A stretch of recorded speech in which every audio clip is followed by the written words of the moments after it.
किसी को अपनी अमल का हिसाब क्या देते, सवाल सारे गलत थे, जवाब क्या देते। आज सवाल मैं पूछ रहा हूं, 5 नन्हे सवाल है। पहला सवाल यह है कि क्या आपको सचमुच ऐसा लगता है आप इसे रोक सकते हो। त्रिशूल करके एक मूवी था, उसमें संजीव कुमार का कैरेक्टर कहता है कि मुझे हैरानी इस बात की नहीं है कि विजय ने वो काम कर दिखाया, मैं हैरान इसलिए हूं कि विजय जानता था कि ये काम वो कर सकता है। कभी कभी इसमें भी अकल लगती है ये जानने में कि क्या काम हम कर सकते हैं और क्या काम हम नहीं कर सकते। क्या आपको सचमुच लगता है कि जो ओमिक्रॉन फैल रहा है पूरी दुनिया में, विश्व में, उसे भारत में आप रोक सकते हो? क्या आप अब भी कॉन्टैक्ट ट्रेसिंग में बिलीव करते हो? दूसरा सवाल यह है कि मामले और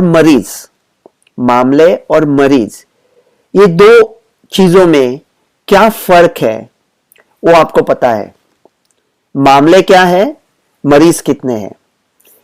इंडिया के मामले देखे तो 1.5 लाख है। मेरे ख्याल से 1.5 लाख नहीं, कई ज्यादा है।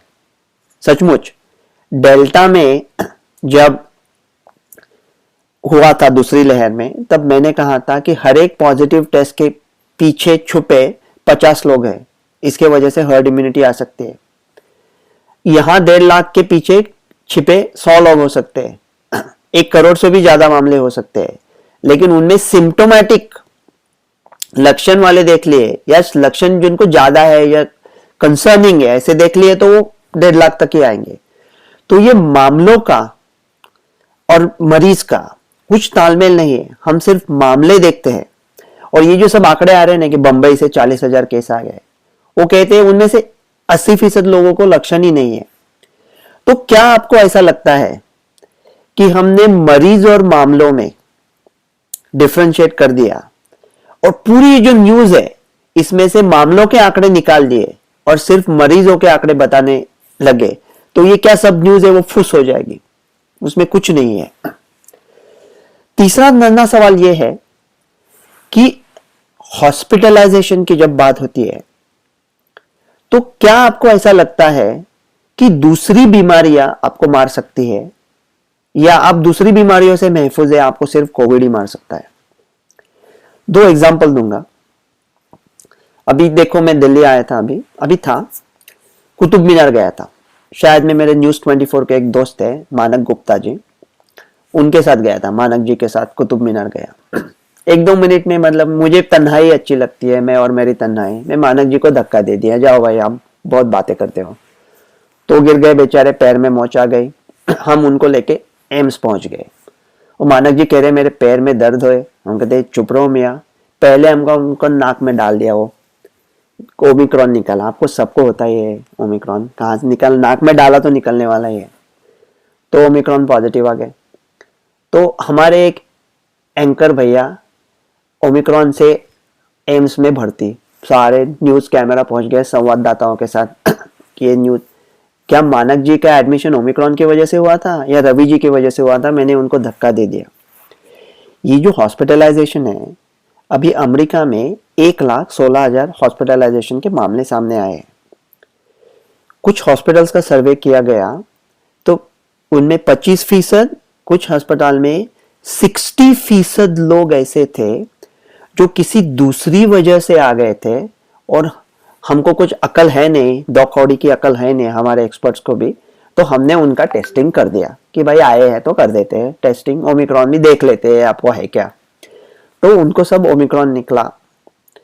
तो मेरे ऐसे 3 पेशेंट है अभी, बेचारे गिर गए, हिप फ्रैक्चर से आए, नाक में डाला तो ओमिक्रॉन निकला। अभी सब बंद है, इसमें पड़े, रूम को ताला लगा के पड़े हैं वहां पे। तो ये जो हॉस्पिटलाइजेशन के आंकड़े भी आएंगे, काफी लोग ऐसे हैं वो हॉस्पिटल दूसरी वजह से गए हैं और उनमें ओमिक्रॉन निकल आता है क्योंकि उनका पॉजिटिविटी इतना है। साउथ अफ्रीका में एक स्टडी आया था, ये तो बच्चों का वैक्सीनेशन हॉस्पिटलाइजेशन बढ़ा है, 82 बच्चे थे, लेकिन जब ध्यान से देखा गया तो समझ में आया इनमें से कई बच्चे दूसरी वजह के लिए थे, उनमें ओमिक्रॉन निकल आया था। तो अगर एक आदमी, ओमिक्रॉन की मौत भी देखी जाए, अगर एक आदमी को थोड़ा 70 साल का है, उसको सीने में थोड़ा दर्द है, लेकिन वो डर रहा है हॉस्पिटल जाने में, उसका कार्डियोलॉजिस्ट आइसोलेशन में है, कार्डियोलॉजिस्ट का पूरा स्टाफ है क्वारंटाइन में, तो वो सोचता है कि मैं अस्पताल जाऊं तो प्रॉब्लम आ जाएगा, वो घर में काफी देर तक रुकेगा, जब चेस्ट पेन बेकाबू हो जाएगा तब जाएगा, शायद दुर्भाग्यता से उसकी हार्ट की वजह से मौत हो जाएगी, उसका टेस्टिंग करेंगे तो ओमिक्रॉन निकलेगा, और उसका टेस्टिंग में ओमिक्रॉन निकला भी नहीं तो ये मौत की जिम्मेवारी हम पर है, क्योंकि हमने ये डर का माहौल बना दिया, उसके वजह से वो अस्पताल नहीं पहुंचा। तो बाकी कैंसर, हार्ट, ये जो जानलेवा बीमारी है, वो बीमारियां भी आपको मारेगी, और वो मारेगी क्योंकि हम ओमिक्रॉन की वजह से सहमे सहमे डर में घरे पड़े हुए हैं। चौथा सवाल ये है कि आपको अमीरी पसंद है या गरीबी पसंद है? सीधा सा सवाल है। देखो, हमने तो ये तय है कि हम इसे रोक नहीं सकते। अगर आप फिर भी कॉन्टैक्ट ट्रेसिंग में बिलीव करते हो और ये करेंगे, ये लॉकडाउन करेंगे, वो करेंगे, तो अगर ऐसा कर दिया, मतलब अगर एक आदमी को लक्षण नहीं है और शायद लक्षण है, वो पॉजिटिव आया, उसके कांटेक्ट में जो लोग हैं वो सब क्वारंटाइन में चले गए, ऐसे हम लोग के अगर 1 करोड़ मामले आते हैं तो क्या 40 करोड़ लोग आइसोलेशन क्वारंटाइन में जाएंगे? ये संभव ही नहीं है। इसलिए अमेरिका कह रहा है अगर आपने 3 टीके लिए हैं तो क्वारंटाइन का जरूरी नहीं है, सिर्फ मास्क पहन पे काम पे जाओ।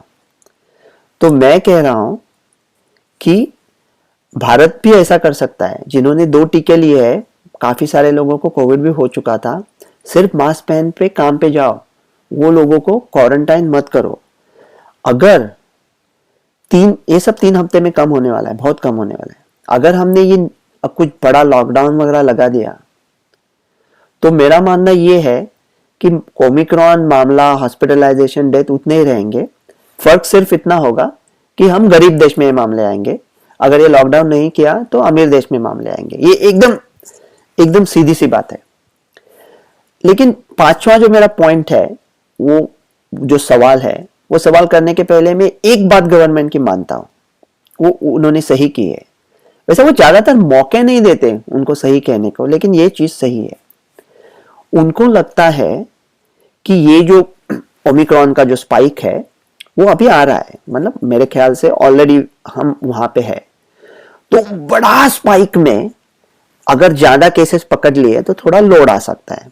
इसलिए वो कह रहे हैं अभी 2 हफ्ता कुछ पाबंदी लाएंगे, और वो सही है। वो जो स्पाइक को पकड़ने के लिए अगर वो लाना चाहते हैं तो सही है। तो मैं जो मेरे फॉलोअर्स है उनको कहूंगा 2 हफ्ता आप कड़ाई से मास्क पहन ले। मुझे तो लगता था कि भारत के मास्क अक्टूबर नवंबर में निकल जाएंगे, तो आप कहोगे तो आप गलत निकले। हमारे कुछ दौर ऐसा आता है हमारे जीवन में कि गलत बात सही होती है और सही बात गलत होती है। उसका टाइमिंग देखना पड़ता है कि कब कहां की थी, वो अभी छोड़ दो पिछला। मैं कह रहा हूं 2 हफ्ता मास्क पूरी तरह से पहन लो। अब ये मेरा 5वां चौंकाने देने वाला तो सबसे नन्हा सवाल है और थोड़ा बेबाक है। वो सवाल करने से पहले मैं एक बात को स्पष्ट कर देना चाहता हूं कि मुझे कोविड अप्रोप्रिएट बिहेवियर से कोई शिकायत नहीं है, मुझे मास्क से कोई शिकायत नहीं है, हाथ धोने से कोई शिकायत नहीं है। मेरा मानना सिर्फ ये है कि भारत की जनता जो क्या कोविड इनअप्रोप्रिएट बिहेवियर कर रही है, तो मेरा सवाल आता है अभी, आज है 9 जनवरी, 1 महीना पहले था 9 दिसंबर। क्या 9 दिसंबर को भारत की जनता अच्छी तरह से मास्क पहन रही थी, हाथ धो रही थी और कोविड अप्रोप्रिएट बिहेवियर कर रही थी, सोशल डिस्टेंसिंग बना रही थी? उसका जवाब है नहीं। 9 जनवरी को क्या भारत की जनता अच्छी तरह से मास्क पहन रही है, सोशल डिस्टेंसिंग कर रही है, ये वो कर रही है? उसका जवाब है नहीं। तो 8 दिसंबर को जवाब था नहीं, 9 जनवरी को जवाब था नहीं। 8 जनवरी को केसेस थे 6000 8 दिसंबर को, और 8 जनवरी को है 1,50,000। सो अगर भारतीय जनता के वर्तन में कोई तब्दीली नहीं है 8 दिसंबर और 9 दिसंबर और 9 जनवरी में, तो केसेस में जो तब्दीली आई है उसकी सिर्फ एकमात्र वजह इंडियन लोगों का बेजवाबदार, इंडियन लोगों का बिहेवियर, ये नहीं हो सकता ना, उसकी कुछ और भी वजह हो सकती है। इसलिए सिर्फ उनके वर्तन को इल्जाम ना दे, दूसरे कुछ चीजें उन्हें ढूंढ निकाले। मैं तो कह रहा हूं अभी 2 हफ्ते मास्क पहन लो, ये पीक आके चला जाएगा, उसके बाद सब खोल दो, सब खोल दो, जो होगा वो देखा जाएगा। ऐसे ये जीना कोई जीना नहीं है। न मुंह छिपा के जियो, न सर झुका के जियो, गमों का दौर आए तो भी मुस्कुरा के जियो। मैं सोच रहा हूं कुछ हफ्तों में आके ऐलान कर दूंगा कि अभी ये सब छोड़ दो। पहले भी किया था, लेकिन इस टाइम सच्ची वाला। डॉक्टर